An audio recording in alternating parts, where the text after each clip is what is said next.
Welcome to BMR YouTube channel. TET డిఎస్సికి సంబంధించి సైకాలజీలో భాగంగా బిఎంఆర్ యూట్యూబ్ ఛానల్లో ఈరోజు శిశు వికాసానికి సంబంధించినటువంటి క్లాసుని మనం చూద్దాం. డెవలప్మెంట్ ఆఫ్ చైల్డ్, శిశు వికాసం. దీనిలో ముఖ్యంగా మనం ఈ లెసన్లో 3 కాన్సెప్ట్స్ని మనం నేర్చుకుంటాం. ఒకటి పెరుగుదల, వికాసం, పరిపక్వత. పెరుగుదల, వికాసం, పరిపక్వత, ఈ మూడింటికి సంబంధించినటువంటి భావనలు, స్వభావం, వీటి మధ్య ఉన్నటువంటి ప్రధానమైనటువంటి భేదం, ఈ మూడు కూడా మనం ఈ క్లాస్లో నేర్చుకుంటాం. ముందుగా మనం పెరుగుదల అంటే ఏంటో చూద్దాం. మనోవిజ్ఞాన శాస్త్రంలో ప్రతి అంశాన్ని కూడా మనం ప్రవర్తన రూపంలోనే అధ్యయనం చేస్తాం.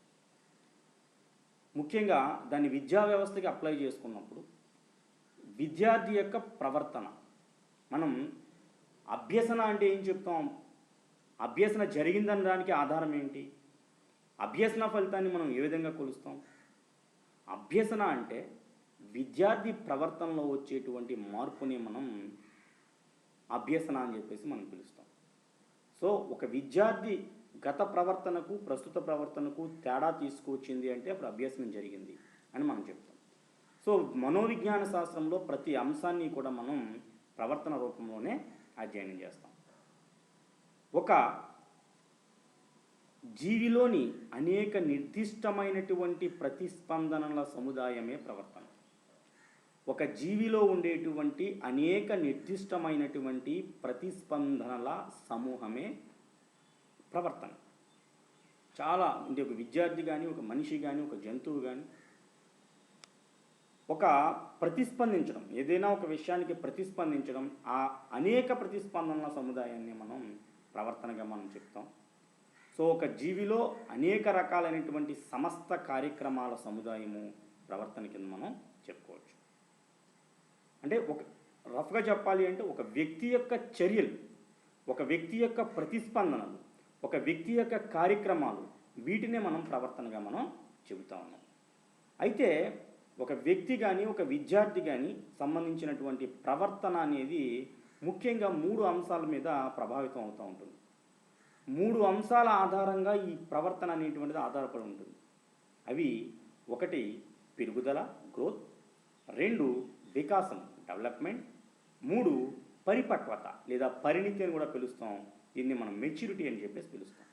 So growth, development and maturity, ఈ మూడిటికి విద్యా వ్యవస్థతో ప్రవర్తనతో సంబంధం ఉంది. కాబట్టి వీటికి సంబంధించినటువంటి భావనలు, వాటి యొక్క స్వభావాలను మనం అర్థం చేసుకునేటువంటి ప్రయత్నించాలి. ముందుగా పెరుగుదల.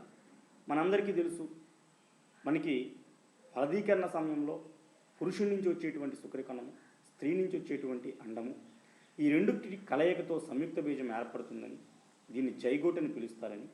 సో ఏదైతే సంయుక్త బీజం ఉందో ఆ సంయుక్త బీజం అనేక రకాలైనటువంటి తల్లి గర్భంలో అనేక రకాలైనటువంటి విభజనలు, సమవిభజనలు జరుపుకొని కణాలుగాను, కణజాలాలుగాను, అవయవాలుగాను, అవయవ వ్యవస్థలుగాను ఏర్పడి చివరికి 9 నెలల పాటు తల్లి గర్భంలో ఉండి చివరికి శిశువు బయటికి వస్తుందని మనందరికీ తెలిసినటువంటి విషయం.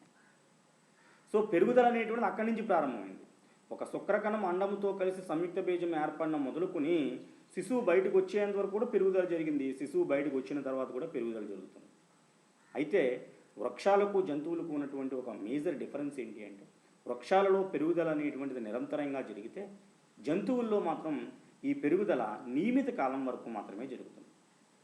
నియమిత వయసు వచ్చేంత వరకునే జంతువుల్లో పెరుగుదల జరుగుతుంది.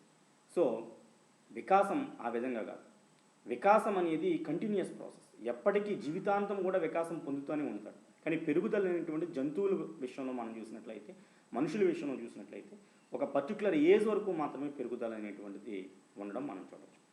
అంటే దీన్ని బట్టి మనకు అర్థమయ్యింది ఏంటి, పెరుగుదల అంటే ఏంటి అంటే జీవుల శారీరక అవయవాలకు సంబంధించి ఆకారంలో కానీ, నిర్మాణంలో కానీ సంభవించే ఒక పరిమాణాత్మక మార్పునే పెరుగుదల అంటారని చెప్పేసి మనం చెప్పచ్చు. జీవుల శారీరక అవయవాలకు సంబంధించి ఆకారంలో కానీ, నిర్మాణంలో కానీ సంభవించే ఒక పరిమాణాత్మకమైన, గుణాత్మకమైన మార్పునే పెరుగుదల, గుణాత్మక కాదు, పరిమాణాత్మకమైన మార్పు, ఇది గుణాత్మకమైనది కాదు. Only it's a quantitative change. So జీవుల యొక్క శరీర అవయవాలకు సంబంధించి ఆకారంలోనూ నిర్మాణంలోనూ కనుక పరిమాణాత్మకంగా కనుక మార్పు సంభవించినట్లయితే దాన్ని పెరుగుదల అంటాం. 1 సంవత్సరం కుర్రవాడు 2 సంవత్సరాలు అంటే శరీరంలో పెరుగుదల సంభవించింది. అది బాహ్య అవయవాలు కావచ్చు, అంతరంగిక అవయవాలు కావచ్చు. కొన్ని అవయవాలు ముక్కు పెరుగుతుంటే మనకు కనిపిస్తుంది, గుండె పెరిగితే మనకు కనిపించకపోవచ్చు. కాబట్టి బాహ్య పెరుగుదల, అంతరవయవాల పెరుగుదల కూడా పెరుగుదలలో భాగంగానే మనం చెప్పుకోవచ్చు.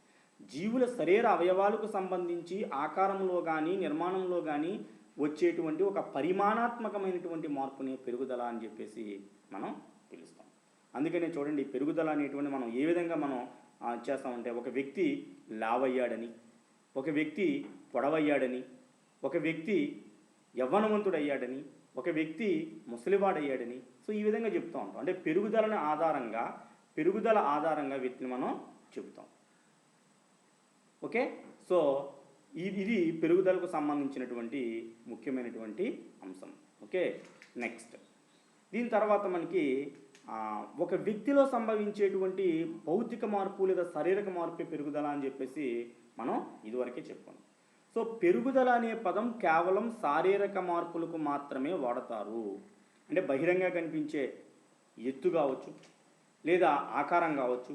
సో ఈ మార్పులను అంటే కంటికి కనిపించేటువంటి మార్పులు అవ్వచ్చు, లేదా మెదడు సంబంధించినటువంటి అవయవాల్లో మార్పులు కావచ్చు, లేదా అంతరంగిక అవయవాలకు సంబంధించిన మార్పులు కావచ్చు. సో దీన్ని మనం పెరుగుదలగా మనం చెప్తాం. సో ఈ పెరుగుదల అనేది వ్యక్తి యొక్క వికాసాన్ని నిర్ణయిస్తుంది. వ్యక్తి వికాసం చెందాలి అంటే ముందు పెరుగుదల ఉండాలి. అంటే వికాసానికి ఒక పునాది లాంటిది ఈ పెరుగుదల అని చెప్పేసి మనం చెప్పుకోవచ్చు. ఓకే, ఇది పూర్తిగా శారీరకమైనది, బయటకు కనిపిస్తుంది. అంతరంగక అవయవాల్లో మార్పులు మనం గమనించలేకపోయినప్పటికీ ఈ పెరుగుదల కనిపిస్తుంది. సో దీన్ని ఖచ్చితంగా కొలవగలం. సో పెరుగుదల అనే దాన్ని ఖచ్చితంగా కొలవగలం. ఫర్ ఎగ్జాంపుల్, 2వ తరగతిలో ఒక 20 సెంటీమీటర్లు ఉన్నటువంటి ఒక 5 అడుగులు ఉన్నటువంటి ఒక వ్యక్తి ఏదో ఒక తరగతిలో, ఒక 7వ తరగతిలో ఒక 5 అడుగులు ఉన్నటువంటి వ్యక్తి 8వ తరగతిలోకి వెళ్ళేటప్పటికి 5.5 అడుగులు 6 అడుగులకి వెళ్ళచ్చు. సో దీన్ని మనం కొలవగలుగుతాం, కానీ వికాసాన్ని మనం కొలవలేం. ఇప్పుడు మనం పెరుగుదల అనేది ఏంటి అనేది మీకు ఈపాటికే ఒక అవగాహన అనేటువంటిది అయి ఉండాలి. ఇప్పుడు మనం వికాసం అంటే ఏంటో నేర్చుకుందాం. వికాసం అంటే జీవులలో పెరుగుదలతో పాటు సంభవించే ఒక గుణాత్మకమైన మార్పులను, క్వాలిటేటివ్ చేంజెస్ని అభివృద్ధి లేదా వికాసం అని చెప్పేసి పిలుస్తాం.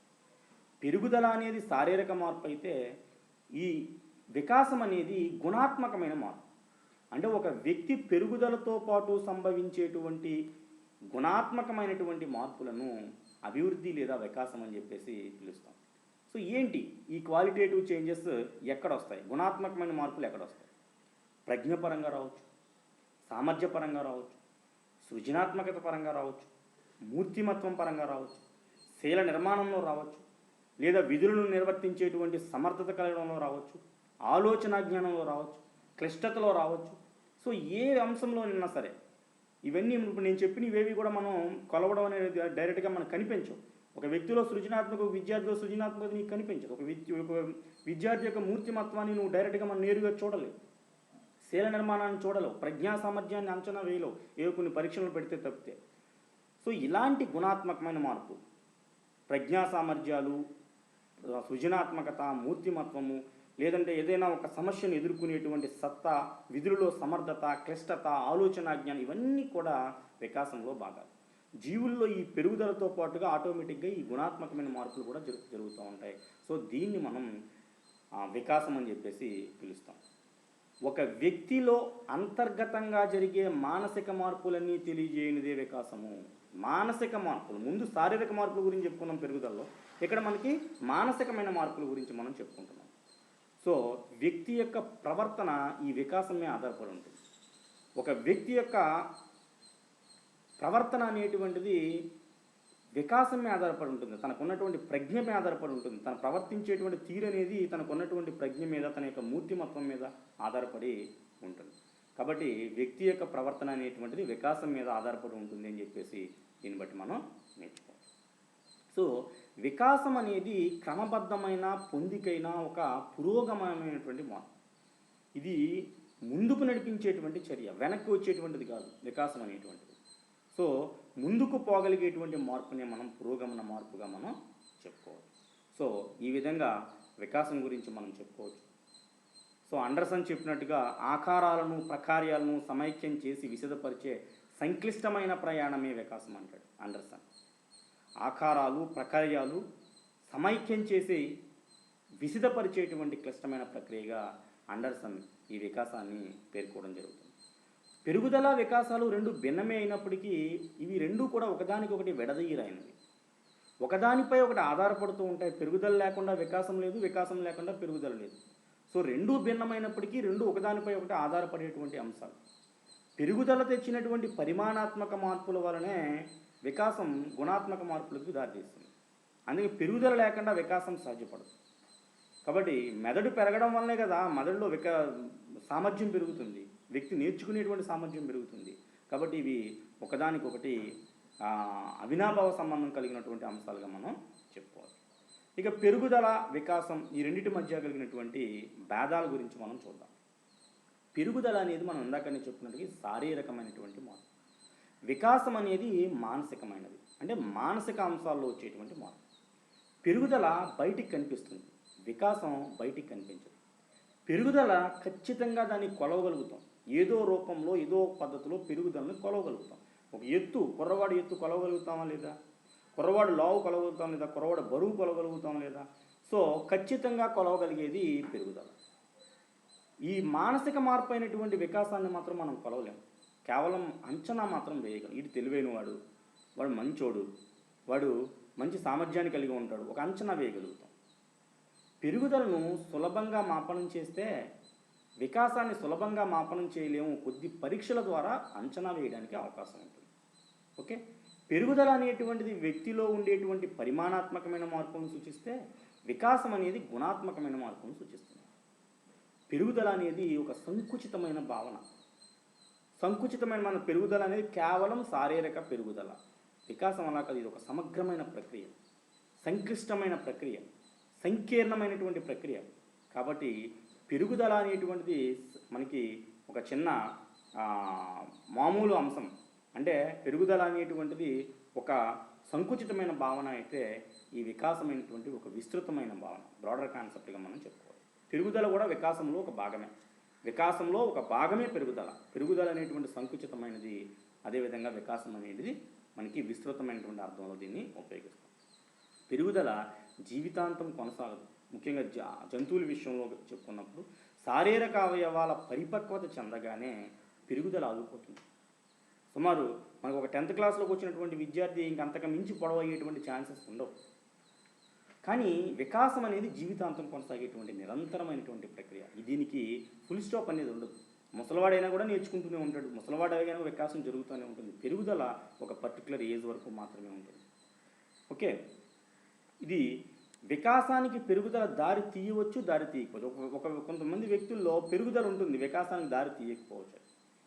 వికాసానికి ఆ పెరుగుదల దారి తీయకపోవచ్చు, కానీ పెరుగుదల లేకుండా వికాసం జరిగిపోవచ్చు. పెరుగుదల లేకపోయినా వికాసం జరిగిపోవచ్చు. ఫర్ ఎగ్జాంపుల్ మరగుజ్జులు తీసుకున్నట్లయితే మరగుజ్జుల్లో మనకి పెరుగుదల ఉంటుంది, పెరుగుదల ఉండదు, కానీ మానసిక వికాసం ఉంటుంది. మానసికంగా అభివృద్ధి చెందుతారు, కానీ శారీరక పెరుగుదల ఉండదు. వాళ్ళని మరగుజ్జులుగా మనం పిలుస్తాం. అదే కొంతమంది వ్యక్తులు శారీరక పెరుగుదల ఉంటుంది, కానీ మానసిక అభివృద్ధి జరగకపోవచ్చు. బుద్ధిమాంద్యులుగా మనం చెప్తాం. బుద్ధిమాంద్యుల్లో శరీరం పెరుగుతుంది, కానీ వాళ్ళ యొక్క మానసిక అభివృద్ధి అంటే డెవలప్మెంట్ జరగదు, వికాసం జరగదు. మరగుజ్జులు మెంటల్గా డెవలప్ అవుతారు, కానీ శారీరక అభివృద్ధి జరగదు. కాబట్టి ఈ పెరుగుదలకు వికాసంకు ఉన్నటువంటి డిఫరెన్స్ ఆధారంగా మనకి బిట్స్ వచ్చేటువంటి అవకాశం ఉంటుంది. ఇక పరిపక్వత అనేది జన్మతః పుట్టుకతో వ్యక్తిలో ఉన్న సహజ సామర్థ్యాలు వయసుతో పాటు సహజంగా వికసించడాన్ని పరిణితి లేదా పరిపక్వత అంటారు. మెచ్యూరిటీ, వయసుతో పాటు ఆటోమేటిక్గా మన దగ్గర ఉన్నటువంటి సహజంగా ఉన్నటువంటి సామర్థ్యాలు వికసించడం అనేటువంటి జరగడాన్నే పరిపక్వత లేదా పరిణితి అని చెప్పేసి మనం పిలుస్తూ ఉంటాం. సో జీవి పెరుగుదలకు వికాసాలకు కూడా ప్రాథమిక కారణం ఈ పరిణితి. పరిణితి ఉన్నప్పుడు మాత్రమే అభ్యసనం అనేటువంటిది జరగడానికి అవకాశం ఉంటుంది. పరిణితికి అభ్యసనం తోడైనప్పుడు మాత్రమే పరిమితికి మనకి అభ్యసనం అనేటువంటిది చాలా చాలా చాలా అవసరమవుతూ ఉంటుంది. సో ఇక్కడ పెరుగుదల, వికాసము, పరిణితి మూడు కూడా ఒకదానికొకటి సంబంధం ఉన్నటువంటి అంశాలుగా మనం చెప్పుకోవచ్చు. ఓకే, సో ఎటువంటి అనుభవం, శిక్షణపై ఆధారపడకుండా కేవలం బాహ్య కారకాలతో సంబంధం లేకుండా సమయం, వయసుతో పాటు వచ్చే వికాసమే పరిపక్వతగా మనం చెప్పుకోవచ్చు. సో ఇది పెరుగుదల, వికాసము మరియు పరిణితికి సంబంధించినటువంటి అంశాలు. ఓకే, అయితే ఇక్కడ మనం గుర్తుకు పెట్టుకోవాల్సిన అంశం ఏమిటి అంటే మనకి బిట్స్ అడిగేటప్పుడు సో దేని యొక్క లక్షణాల ఆధారంగా, ఫర్ ఎగ్జాంపుల్ మనకి ఒక వ్యక్తి వికాసం చెందాలి అంటే ఏది అవసరం? వ్యక్తి వికాసం జరగాలి అంటే ముందు పరిపక్వత అవసరం. పరిపక్వతకు అభ్యసనం తోడైతే ఆటోమేటిక్గా వికాసం అనేటువంటిది సాధ్యమవుతుంది. సో ఈ విధంగా మనకి బిట్స్ అడిగేటువంటి అవకాశం ఉంటుంది. వాటి యొక్క డెఫినేషన్స్ ఏంటి, లేదంటే వాటికి సంబంధించినటువంటి లక్షణాలు ఏంటి, ఈ క్రింది వానులో పెరుగుదలకు సంబంధించి సరికానిది ఏది అని అడగచ్చు. వికాసంతో పోలిస్తే పెరుగుదల పరిధి పరిమితమైనది. పెరుగుదల అనగా ఎత్తు, బరువు మరియు ఆకారంలో ఉండేటువంటి మార్పులు. పెరుగుదల పరిమాణాత్మకమైనది. పెరుగుదల నిరంతర ప్రక్రియ. సో దీంట్లో సరికానిది ఏదని అడుగుతాను. పెరుగుదల నిరంతర ప్రక్రియ కాదు కదా, కొద్ది కాలం తర్వాత ఆగిపోతుంది, కానీ అది సరికాదు. ఈ విధంగా మనం చూడవచ్చు. అదేవిధంగా క్రింది వాటిలో చాలక వికాసానికి ఉదాహరణ ఏంటని కానీ, లేదా పెరుగుదల వికాసంపై అవగాహన ఉపాధ్యాయుడికి ఏ విధంగా ఉపకరిస్తుందని కానీ, ఈ విధంగా మనకి క్వశ్చన్స్ వచ్చేటువంటి అవకాశం ఉంది. సో పెరుగుదల, వికాసం, పరిణితికి సంబంధించినటువంటి ముఖ్యాంశాలు ఇవి. సో చూస్తూనే ఉండండి బిఎంఆర్.